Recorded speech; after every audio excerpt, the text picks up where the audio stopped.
안녕하세요. 스토리텔링의 기법 제 4강 시작하겠습니다. 예, 오늘도 머리는 정말 엉망진창이네요. 지난 시간에 마음 먹기로는 다음 수업 녹화를 할 때까지 머리를 어떻게 정리를 하자라고 생각을 했는데, 그 단골 미용사분께서 이번 그 코로나 사태를 맞아서 해외로 여행을 떠나셨대요.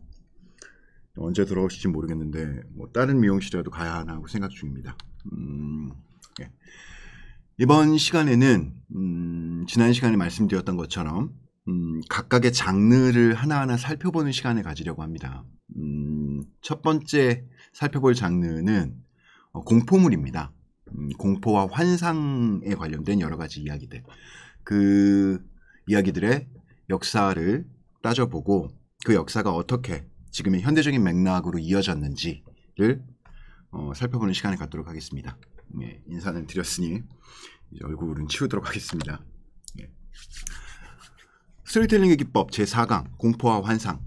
예, PPT 자료를 만들어 봤는데, 제가 학교에서 학생들을 가르칠 때 그 친구들이 만들어 놓은 PPT를 보면서 뭐라고 할까, 속으로 좀 약간 좀 성의가 없다고 생각했던 게 되게 좀 미안해질 정도네요.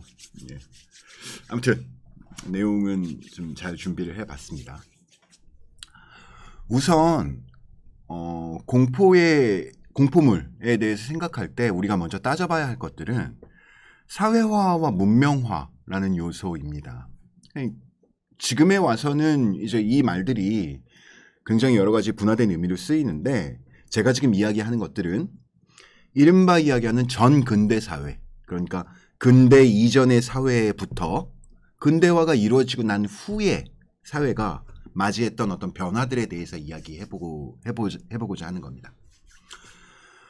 우선 생각을 해볼 것은 근대 이전의 사회가 어떤 형태였는지에 대해서 좀 고민을 해봐야 할 것 같아요. 그러니까 많은 분들이 정확하게 그 시대 상황에 대해서 세부적인 것들을 이해하지 못해도 대략적인 이미지라는 게 있죠. 예. 근대 이전의 사회들을 뭐라고 불렀을까요? 예, 뭐 전근대 사회 그렇게 말씀드렸다시피 그렇게 부를 수도 있겠지만, 대부분은 중세 사회라고 불렀었죠. 그러니까 중세. 그러니까 이런 겁니다. 원시 사회를 지나가서 많은 사람들이 이제 고대 사회를 이뤄나가고, 그 고대 사회에서 다시 왕국과 지금 현재 우리가 익히 알고 있는 여러 가지 형태의 국가제도들이 생겼습니다. 그리스 같은 나라는 매우 일찍 아주 좀 기초적인 민주주의의 체제를 세우기도 했죠. 하지만 그 외 여타의 많은 나라들은 크고 작은 차이는 있겠지만 대부분 세습을 기본으로 하는 왕권 국가들을 만들었습니다. 그리고 한참 시간이 지난 후에 어느 시기를 기점으로 중세사회라는 것들이 성립되게 되죠. 중세사회를 어떻게 규정 지을 수 있을까요?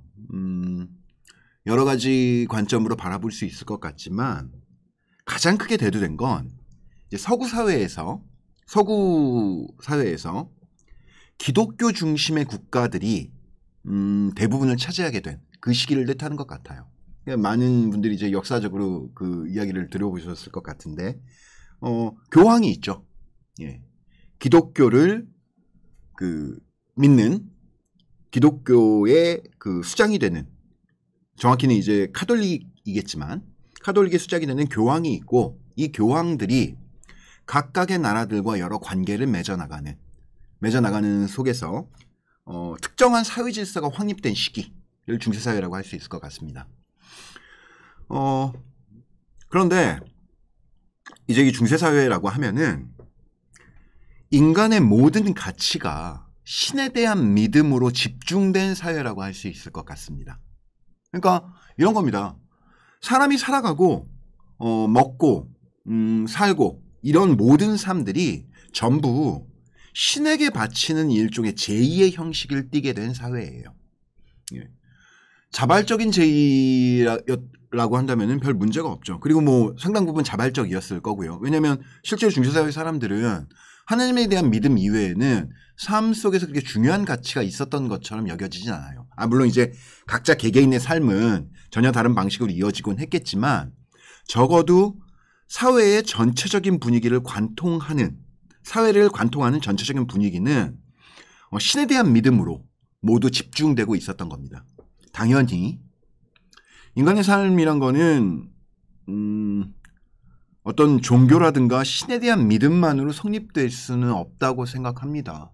물론 이제 여전히 독실한 그 기독교 신자분들이 계실 것이고 여러 가지 믿음을 가진 분들이 각자의 삶을 살아가고 계실 테지만 그렇다 하더라도 이제 사람의 삶이라는 건 워낙 다양하니까요. 문제는 이 다양한 가운데서 조금이라도 그 사회 질서에서 벗어나려고 하는 사람들의 움직임이 굉장히 억압됐다는 점에 있습니다. 그러니까 이제 그 반작용을 우리가 바라볼 수 있는 것들이 그 중세 시대 때 그 카톨릭이 행했던 여러 가지 무지막지한 폭력들이 있거든요. 뭐 대표적으로는 이 폭력이 국가 단위로 시행됐던 게 십자군 전쟁이죠. 그런데 이 십자군 전쟁 이외에도 개개인에게 행해지는 여러 가지 강압들이 있었어요. 그리고 그 강압의 가장 대표적인 그 반작용으로 드러나는 것들이 바로 마녀 재판 같은 것들이죠. 마녀 재판이라는 게 뭘까요? 이런 겁니다. 중세시대의 상당수의 나라들은 봉건제도를 취하고 있었는데 봉건제도란 특정 지역의 영주가 그 지역의 모든 지배권을 갖고 있는 사회 체제예요. 영주는 왕에게 충성을 서약하고 왕이 어떤 요구를 했을 때 그 요구를 들어줘야 하는 의무를 지니지만 동시에 자신이 다스리는 영지에 대한 거의 완벽한 지배권을 갖고 있었습니다. 그럼 이제 쉽게 이야기하면은 그 지역의 왕인 거예요. 영주들은. 뭐 좋은 영주가 있는 곳은 뭐 사람들이 뭐 행복하게 살고 그런 일들이 있긴 했겠지만 단순히 영주와의 관계만 중요한 게 아니었습니다. 중세시대 때는 카톨릭의 교부들, 그러니까 여러 지부들과의 관계도 상당히 중요했거든요. 근데 어느 날 이 카톨릭의 그 신부라든가 이런 사람들이 뭔가를 문제시 삼는 거예요. 뭐 이걸 트집이라고 볼 수도 있겠지만 중세 카톨릭은 상당 부분 부패한 지점들이 많이 있었으니까요. 시비를 거는 겁니다. 그리고 거기 있는 사람들의 믿음을 시험한다는 이유로 상당히 여러 가지 유형무형의 폭력을 가하곤 했었죠. 특히나 이 폭력의 가장 큰 희생자가 됐던 것들은 역시 사회적인 약자였을 겁니다. 늙고 병든 사람들, 그리고 어린 아이들, 그리고 다른 무엇보다 여성들이었겠죠. 중세시대의 마녀 재판을 잘 살펴보면 흥미로운 점을 하나 알 수 있는데 가정에 있는 여성들에게도 물론 이러한 폭력들이 가해지긴 했지만 대부분의 희생자들은 일정 부분 재산이 있는 독신 여성들이었어요. 왜냐하면 이 독신 여성들이 마녀로 판단되어서 해당되는 처벌을 받게 되면 재산이 모두 교회로 몰수됐었거든요. 그러니까 아마도 모르긴 해도 굉장히 무고한 사람들이 많이 잡혀갔을 겁니다. 뭐 지금까지는 마녀 재판에 대해서 예를 들어드렸지만 사실은 마녀 재판뿐만이 아니라 중세 사회는 기독교가 여러 가지 형태로 거기에 구성원들을 억압하는 그런 삶의 형태였던 거죠. 그러던 것이 르네상스를 거쳐서 인간 중심의 사고가 가능해지고 그 후에 과학기술이 발전하면서 과학혁명이 일어납니다. 과학혁명과 비슷한 시기에 이제 산업혁명이 함께 일어나게 되죠. 그러니까 공장에서 기계를 돌려서 특정한 물건들을 대량으로 생산하는 체제가 드디어 자리를 잡게 된 겁니다.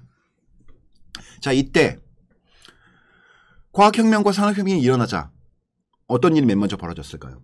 중세사회는 농경 중심의 사회였어요. 농경 중심의 사회란 건 그 사회를 살아가는 사람들이 특별한 이동이라든가 변화를 겪지 않아요.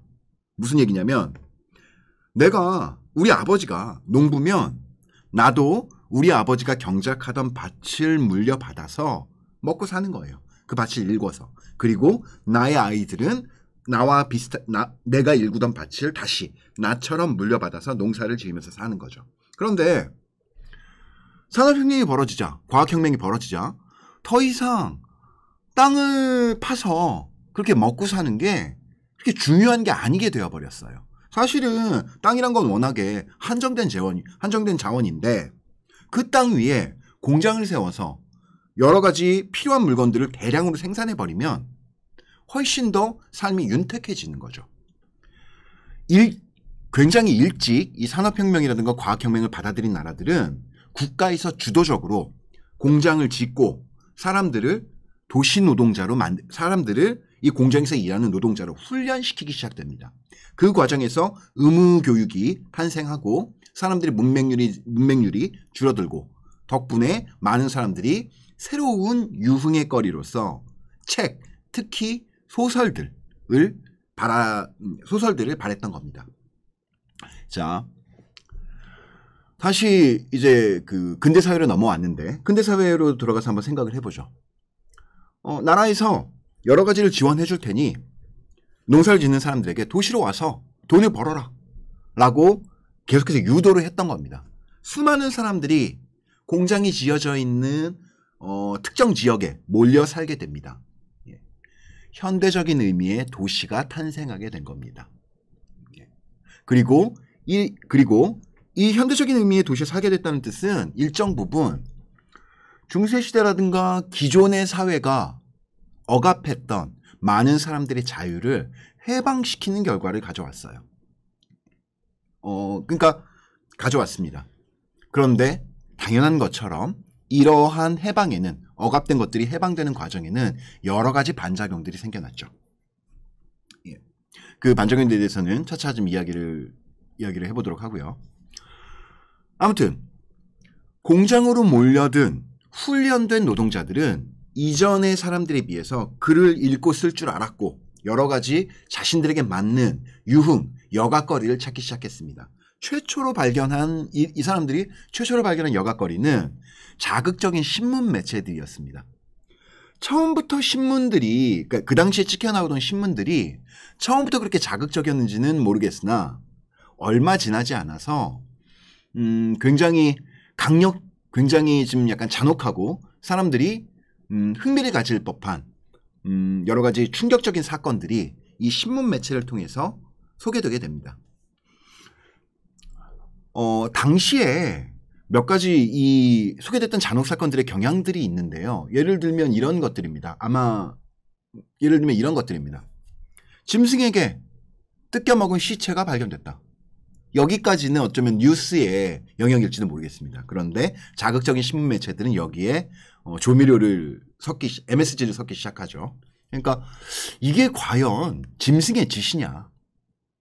이 지역에는 오래전부터 늑대로 변신하는 사람들에 대한 전설이 있어 왔다. 혹은 이 지역에는 사람을 잡아먹는 괴물이 있었다고 한다. 그리고 이 괴물들에 대한 그 역사들과 흥미로운 소문들을 가득 가공해서 싣고 거기에 활용점정으로 한 귀퉁이에 아주 자극적인 사파를 싣는 겁니다. 예, 괴물이 여성을 습격하는 사건이라든가 이런 것들. 이런 식으로 잔혹한 사건들에 어떤 신비적이고 환상적인 우리가 근본적으로 두려워하는 요소들을 집어넣음으로 해서 그 사건들을 훨씬 더 사람들에게 좀 흥미거리로 제공을 하는 거죠. 그런 생각이 듭니다. 도시화 그리고 도시화를 통해서 교육받은 노동자들 그리고 이 노동자들이 자극적인 신문 매체들 잔혹한 사건들을 흥미를 갖기 시작했던 시기가 있었는데 이게 산업혁명기의 최초의 모습이었는데 결국에는 그들이 과학 문명의 가장 큰 혜택을 받은 사람들임에도 불구하고 물론 여러 가지 반작용도 물론 여러 가지 그로 인해서 발생하는 문제점이 있긴 했죠. 노동량이 갑자기 늘어난다든가 착취를 당한다든가 자본가들에게 착취를 당한다든가 이런 일이 있긴 했지만 어쨌거나 이분들이 예전에는 그냥 농사만 짓다가 여러 가지 위험에 노출되어서 그러니까 병이라든가 혹은 고된 노동이라든가 이런 것들에 노출되어서 쉽게 좀 목숨을 잃어버릴 수 있었음에도 불구하고 도시화가 진행된 다음에는 일정 부분 안전해진 측면이 있긴 있습니다. 그리고 무엇보다 그 사람들이 교육받은 사람들이 됐다는 게 되게 의미가 크겠죠. 그런데 동시에 이 사람들이 과학혁명의 혜택을 가장 크게 받았음에도 불구하고 어떤 면에서 이 사람들의 흥미라든가 이런 것들은 그 과학이 지배하지 못했던 훨씬 더 환상적이고 신비적인 어떤 요소들에게 많이 좀 구애를 받았던 것 같아요. 과학이 인간의 삶을 상당 부분 바꿔놓긴 했지만 여전히 우리에게는 그 과학으로 지배되지 않는 세계가 있었다는 겁니다. 자,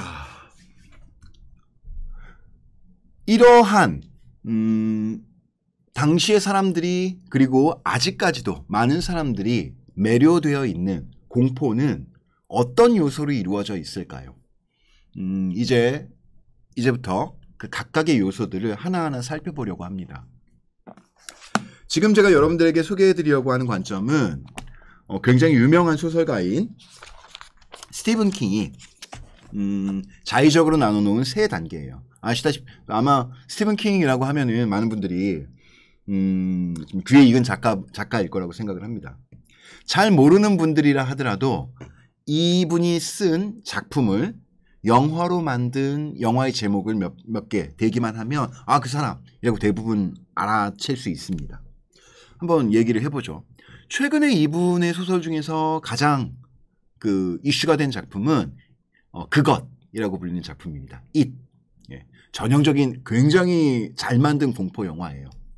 그런데 그 이전에 이분의 작품으로 가장 유명했던 것들은 두 작품을 들 수가 있습니다. 첫 번째는 쇼생크 탈출, 그리고 미저리. 예. 이 두 편의 소설을 영화화한 작품으로 우리에게 지금 널리 알려져 있죠. 하지만 소설을 좋아하는 분들은 스티븐 킹의 이름을 모를래야 모를 수가 없습니다. 특히나 영국이나 특히나 이제 영어권의 그 뭐라고 할까 장르물들을 좋아하시는 분들이라면 더더욱 모를 수가 없겠죠. 굉장히 소설을 많이 쓰신 분이에요. 그 스스로가 현대사회에서 가장 공포소설의 대가라고 불리는 분이고요.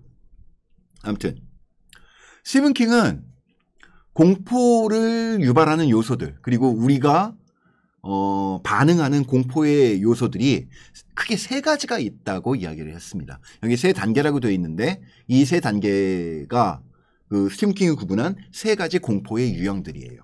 자, 스티븐 킹은 각각의 유형들이 사실은 모두 각각의 유형들이 공포에 작용하긴 하지만 이 요소들이 작용하게 되는 방식과 그리고 효과가 약간씩은 차이가 있다고 이야기를 했습니다. 좀 더 과격하게 이야기를 하면 스티븐 킹이 이렇게 얘기를 했어요. 테러가 공포로 따졌을 때 순전한 공포만으로 보았을 때 테러가 가장 두려운 공포이고 호러는 테러보다 약간 완성도가 떨어지고 혐오는 이 세 가지 중에서 가장 좀 뭐랄까 과격하게 이야기를 하자면 가장 급이 떨어지는 공포다라고 이야기를 했었습니다. 실제로 책에 그렇게 적혀 있습니다. 아무튼 그런데 말만 들어서는 이게 가까이 공포들이 어떤 의미를 지니고 있는지 이해할 수가 없을 것 같은 이야기가 어려우니까 하나하나 설명을 해보죠. 자, 우선 테러. 스티븐 킹은 테러를 상상의 공포라고 정의합니다. 테러란 건 어떤 걸까요? 한번 생각을 해보죠. 유명한 이야기가 한 가지 있습니다. 이 테러에 관련된 스티븐 킹이 테러의 전형이라고 이야기했던 무서운 이야기가 한 가지가 있어요.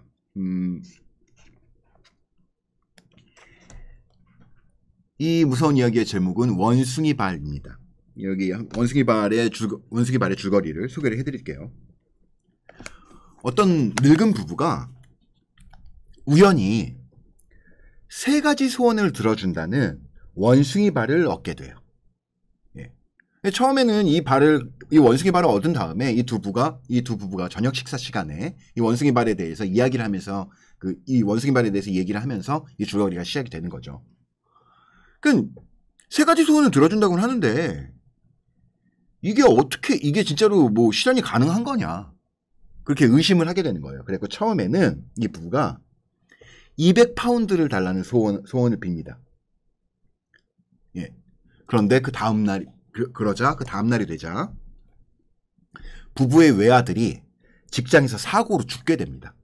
200파운드를 달라는 소원을 빌자 부부의 외아들이 직장에서 사고로 죽게 된 거예요. 그리고 회사에서 위로금으로 200파운드를 지불합니다. 아들을 묻고 돌아온 이 부인이 막 슬픔에 막 겨워하다가 그제서야 그 전날 원숭이 발에 대고 소원을 빌었다는 사실을 깨닫게 된 거예요. 그래서 원숭이 발에 대고 아들이 돌아오게 해달라는 소원을 빌게 됩니다. 그런데 그러자 한밤중에 부부의 집에 대문을 두드리는 소리가 나기 시작해요. 굉장히 음산한, 그리고 아주 거칠게 문을 두드리는 소리가 계속해서 나는 겁니다. 부인은 아들이 들어왔다고 생각을 해서 정신없이 문으로 달려가는데 남편이 겁에 질리게 된 거예요. 죽은 아들이 돌아온 거니까. 그리고 왠지는 모르겠지만 그 문을 두드리는 소리가 아주 불길하게 들렸던 겁니다. 그래서 겁에 질린 남편은 원숭이 발을 찾아서 마지막 소원을 빕니다. 그러니까 두 번째, 죽은 아들이 돌아왔으면 좋겠다는 소원을 없애달라는 소원을 빌어요. 남편이 그 소원을 빈 순간 부인이 문을 열고 밖을 확인해 보니까 거기에는 아무도 없었다라는 게 이 원숭이 발의 그 줄거리예요. 제가 좀 약간 이야기를 전달해드리는 방식이 좀 좀 능숙하지가 않아서 이 얘기의 진짜 그 무서움 같은 것들을 잘 느끼지 못하시는 분도 계실 것 같은데, 이런 겁니다. 자, 이 이야기는 세 가지 단계로 나누어져 있습니다. 소원이 세 가지인 만큼요. 첫 번째, 원숭이 발에 일종의 의심이라든가 혹은 반은 재미 혹은 반은 믿져야 본전 혹은 반은 거의 믿지 않는 마음으로 소원을 빈 겁니다. 두 노부부가 200파운드가 필요해. 200파운드는 굉장히 큰 돈이었을 거예요. 이 가난한 이 늙은 부부에게는. 그랬더니 다음날 이 원숭이 발이 소원을 들어주긴 하는데 아주 고약한 방식으로 들어주는 거죠. 200파운드만 원했을 뿐이에요. 그러면 200파운드가 생겨야 하는데 그게 아니라 외아들이 죽는 형태로 200파운드를 쥐어주게 된 겁니다. 여기에서부터 우리는 한 가지 전제를 알 수가 있습니다. 원숭이 발이 효염이 있구나. 정말로 소원을 들어주는구나. 그러나 그 소원을 들어주는 형식은 우리가 기대했던 그대로는 아니겠구나. 그리고 바로 그때 원숭이 발의 효염을 믿게 된 부인이 아들이 돌아왔으면 좋겠다라는 이야기를 하자 그때부터 문을 두드리는 소리가 들리기 시작하는 겁니다. 우리는 이때쯤 비로소 약간의 상상을 할 수 있게 됩니다. 저 문 밖에 서 있는 것이 정말로 고지고대로의 모습으로, 즉 살아있을 때의 모습 그대로 살아 돌아온 아들일까? 아니, 아들인 건 맞는 걸까? 어쩌면 아들이라고는 하지만 이제는 더 이상 아들이라고 부를 수 없는 훨씬 더 흉측한 어떤 존재가 아닐까라는 상상을 하게 됩니다. 문 바깥에 무엇이 서 있는지를 상상하게 만드는 겁니다. 그리고 그때를 맞춰서 남편이 소원을 없는 걸로 해달라는 소원을 빌고 부인이 문을 열었을 때는 이미 그 아들이 사라지고 난 뒤라는 거죠. 자, 가장 두려운 건 죽은 아들이 돌아왔으면 좋겠다라는 소원에서 우리가 일종의 위험한 예감 같은 것들을 느끼고 그 예감이 실제로 문 바깥에서 문을 두드리는 소리로 등장했을 때 공포는 점점 더 극대화되게 됩니다. 왜냐하면 이 얘기를 듣는 사람들은 문 바깥에 있는 것이 어떤 존재일까를 상상하게 되기 때문이에요. 구체적으로 무엇이 있는지는 모르겠습니다. 그러나 그럼에도 불구하고 원숭이 말이 이미 첫 번째 소원에서 그 소원을 이뤄주는 아들이 죽는 형태로 200파운드를 주었다라는 그 불길함이 전제되어 있기 때문에 문을 두드리는 저 존재도 아마 그렇게 유쾌한 존재는 아닐 것이다 라는 생각을 하게 되죠. 그리고 우리는 문 바깥에 있는 존재에 대해서 끝도 없이 그 모습이랄까 그 존재의 의미랄까 이런 것들을 계속해서 상상하게 되는 겁니다. 테러는 상상의 공포입니다. 문 바깥에 있는 무언가를 우리에게 그것이 그렇게 유쾌한 존재만은 아닐 것이라는 것을 암시해주고 나머지는 우리 스스로 그 존재에 대해서 상상하게 만들어줍니다. 자, 다른 무엇보다 가장 힘이 센 공포가 바로 이 공포입니다. 무엇이 있을지도 모른다는 예감, 그리고 그 예감에 빗대어 우리가 두려운 것들을 상상해내기 시작했을 때 이때의 공포는 아주 우리의 마음속에 근원적인 무언가를 자극하게 됩니다. 자, 그에 비해서 호러는 눈에 띄게 무언가를 보여주는 겁니다. 원숭이 발을 예로 들자면요. 부인이 문을 열었을 때 시체가 된 아들이 거기 서 있는 장면. 예. 정말로 두려워하던 무언가를 확인했더니 그것이 우리의 예상대로 혹은 그 예상을 약간 웃도는 훨씬 뛰어넘는 두려움의 존재였을 때 우리는 거기에서 본능적인 공포를 느끼게 되죠. 예. 공포영화를 생각해 보시면 좋을 것 같아요. 아주 잘 만든 공포영화들은 테러를 사용합니다. 지속적으로 무언가를 암시하고 우리로 하여금 벌어지고 있는 일들을 상상하게 만들죠. 그런데 공포영화는 그런 것만 있는 게 아니죠. 클라이막스 장면이 되면 괴물들에게 쫓기거나 살인마가 등 뒤에서 쫓아온다거나 갑자기 문 쪽에서 확 괴물이 튀어나와서 사람들 깜짝 놀라게 한다거나 이런 장면들을 다루게 됩니다. 바로 이것이 호러입니다. 전시된 두려움, 즉 우리의 눈으로 확인하게 된 두려운 존재들이라는 겁니다. 자, 킹은 또 다른 공포의 경지도 이야기를 했습니다. 마지막 공포의 경지는 그렇게 훌륭한 공포는 아니라고 이야기를 했었어요. 마지막 경지는 혐오입니다. 예. 혐오는 어떤 거냐면 진짜로 끔찍한 장면을 봤을 때예요. 예. 피가 여기저기 튀어있는 어떤 장면을 보았을 때 혹은 대표적인 예로 에일리언 시리즈를 보신 분들은 어떤 뜻인지 알 겁니다. 뱃속에서 괴물이 갑자기 튀어나오는 장면이라든가 혹은 아주 끔찍한 어떤 장면들을 확인하게 되었을 때 호러와 혐오가 구분이 잘 가지 않을 수도 있겠지만 이렇게 생각할 수 있습니다. 호러는 두려웠던 테러, 상상의 공포가 확인되는 두려움이고요. 혐오는 거기에서 한 발 더 나가서 그 확인한 존재가 아예 그냥 우리에게 징그러움, 혐오감을 유발하는 본능적인 거부감을 유발하는 존재로서 눈에 보였을 때 비로소 완성이 됩니다.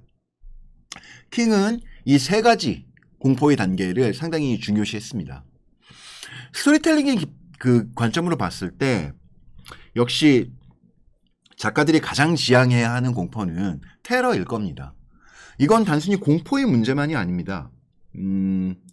훌륭한 이야기란 건 결국에 구체적인 무언가를 이야기해주지 않은 채 일종의 단서만을 건네주고 나머지는 보는 이로 하여금 상상하게 만드는 것이거든요. 그 상상을 가능하게 했을 때 정말로 좋은 이야기들이 탄생하게 됩니다. 왜냐하면 이런 겁니다. 그냥 작가가 만들어서 보여주는 것에 그 독자들은 의외로 만족하지 못해요.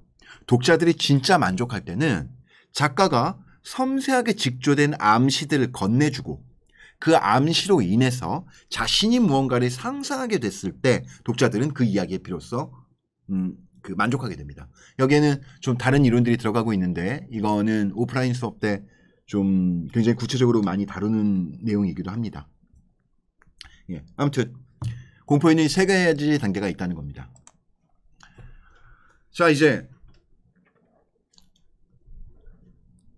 지금 오늘 수업의 정리와 동시에 사실은 이 공포물을 우리가 고민했을 때 가장 크게 생각해 봐야 하는 지점까지 왔습니다. 자, 정리를 해보죠. 중세시대에 억압되어 있던 사람들이 있습니다. 과학혁명의 시대가 찾아오자 이 억압이 일정 부분 해방되게 되죠. 그러나 그로 인한 반작용들이 생겨나게 됩니다. 우리는 중세시대의 여러 가지 믿음으로부터 자유로워졌지만 동시에 이 자유가 불러오는 반작용이 있었던 겁니다. 그리고 이 반작용은 일종의 과학이 지배할 수 없는 어떤 세계에 대한 끊임없는 향수? 그런 것들을 불러왔다고 생각을 해요. 자, 그리고 공포는 아주 근원적인 감정이라는 것도 말씀을 드렸습니다. 상상을 하게 만들고 그 다음 그 상상했던 것들을 확인하게 함으로써 한 번 더 두려움에 떨게 하고 그리고 그 두려움의 존재를 혐오하게 만듭니다. 단순히 혐오만은 아닐지도 모르죠. 왜냐하면 이제 공포영화 같은 것들을 보면 꼭 그런 게 있거든요. 분명히 문 바깥에 아주 두려운 존재가 서 있을 것 같은데 거기에 등장인물들은 문을 열고야 맙니다. 예. 가끔 이제 진짜 무서운 영화를 볼 때 여주인공이 굳이 위험한 일을 하려고 하면 주인공이 위험한 일을 하려고 하면 우리는 왜 도대체 저렇게 위험한 짓을 하느냐라고 비난을 하기도 하지만 또 한편으로는 그 주인공들이 그런 위험한 짓을 하지 않으면 영화 자체가 성립이 되지 않겠죠. 아무튼 우리가 정말로 두려워하는 것이 무엇인가에 대해서 고민을 해봐야 하는 것 같습니다. 제가 생각했을 때 이전에 지금 저희가 지금까지 살펴봤던 공포의 세 단계도 그렇고 역사적인 맥락도 그렇고 결국에 이러한 공포들이 이야기해주는 그 논리는 좀 약간 자명한 지점들이 있는 것 같아요. 우리는 우리의 삶에 대한 공포를 품고 있는 것 같습니다. 좀 더 정확히 이야기하면 지금 우리가 살아가고 있는 이 삶, 그 삶 속에서 이 삶이 흔들릴지는 모른다는 불안감이 자극될 때 우리는 진정으로 어떤 공포를 느낍니다. 얼굴을 알지 못하는 살인마가 바로 옆집에 혹은 우리 집의 안방에 침입할 수 있다는 두려움, 혹은 예전부터 우리의 주변에 숨어 있었던 괴물이 비로소 모습을 드러내고 우리를 위협하고 있다는 두려움. 우리는 우리의 삶을 그저 이어가고 싶을 뿐인데 그 삶을 위협하는 어떤 존재가 우리들의 삶 속에 틈입해 왔다는 두려움, 틈입해 올지도 모른다는 두려움. 왜냐하면 인간은 자신의 삶을 굉장히 중요시 여기는 반면 동시에 이 삶이 이어지는 동안 틀림없이 이 삶이 위협받는 상황에 대한 상상을 하지 않을 수가 없기 때문입니다. 어떤 면에서 우리가 우리 앞에 있을 수 있는 어떤 위험을 상상하기 때문에 우리는 그 위험에 대비할 수 있죠. 그 능력으로 우리는 여러 가지 위험들을 피해가면서 살아갑니다. 그러나 동시에 이 상상을 할 수 있다는 점이 다른 무엇보다 우리에게는 다가오지 않은 위험으로서 두려움을 불러일으키는 것 같아요. 저는 최근에 많은 분들이 지금 공포물을 좋아하시는 분들도 있을 것이고 스토리텔링을 여러 가지 형태로 시도하려고 하는 분들이 계실 텐데 그분들이 바로 이런 점들을 생각해 보셨으면 좋겠어요. 공포에는 세 단계가 있고 그 중에서 가장 사람들을 자극하는 공포는 테러입니다. 상상의 공포. 그리고 지금 우리가 우리의 삶에 대해서 생각을 해봐야 합니다. 우리가 어떤 삶을 어떻게 이어가고 있는가. 그리고 동시에 우리가 그 삶 속에서 가장 두려워하는 것은 무엇인가. 그 상상을 여러분들이 냉정하게 해내실 수 있다면 틀림없이 여러분들이 그 두려워하는 무언가는 다른 사람들에게도 크게 두려운 것일 겁니다. 사회적 맥락을 따져봐야 하는 이유가 그런 것들이 있습니다. 최근에 우리에게 있어 가장 두려운 건 어떤 것이 있을까요? 저는 코로나의 시대가 지나가고 난 후에 많은 분들의 삶 속에서 두려운 존재들이 바뀔 거라고 생각을 합니다. 직전에 제가 발견했던 사회적인 두려움 중에서 가장 커다란 것은 금전적인 문제에 관련된 두려움이었어요. 우리나라는 특히나 이제 IMF라는 경험을 겪었고 개인의 삶이 그 신용의 측면에서 금전적인 측면에서 점점 더 불안해져 가고 있을 때 어떤 일들이 벌어지고 있는가에 대한 상상을 많이 하게 됐다고 생각을 하거든요. 그러니까 돈이 없고 가난해지는 것이 굉장히 두려워지는 거죠. 그리고 실제로 많은 수의 작품에서 그러한 두려움이 반영되기도 합니다. 청년들이 취업을 하지 못한다. 너무나도 두려운 상황인 거죠. 여기에 관련된 훌륭한 공포 영화들 몇 가지가 있고요. 뭐 일일이 다 예시를 들어드릴 수는 없지만 사회적인 맥락을 생각했었을 때 이제 저는 공포물이 일정 부분 크게 변화할 거라고 생각을 합니다. 그건 우리가 코로나의 시대를 겪었기 때문일 거고요. 비단 공포뿐만이 아니라 지금 우리의 삶에 대해서 고민을 하는 것은 여러 장르 혹은 장르가 아니라 하더라도 그냥 스토리텔링을 만들어 나가는 데 있어서 큰 도움이 될 겁니다. 공포물이 우리에게 알려주는 교훈은 바로 그런 것들이죠. 상상은 어디에서 오는가? 지금 우리의 삶에서. 그리고 우리가 가장 두려운 것이 무엇인가를 상상해내는 능력. 그리고 그 능력을 발휘해서 다른 이들에게 마찬가지의 상상을 하게 됐을 때 우리는 공포뿐만이 아니라 여러 가지 훌륭한 이야기를 만들 수 있게 될 것 같습니다. 4강은 이제 오늘 시간 4강 공포의 환상 시간은 이것으로 마무리하도록 하겠습니다. 수고하셨습니다.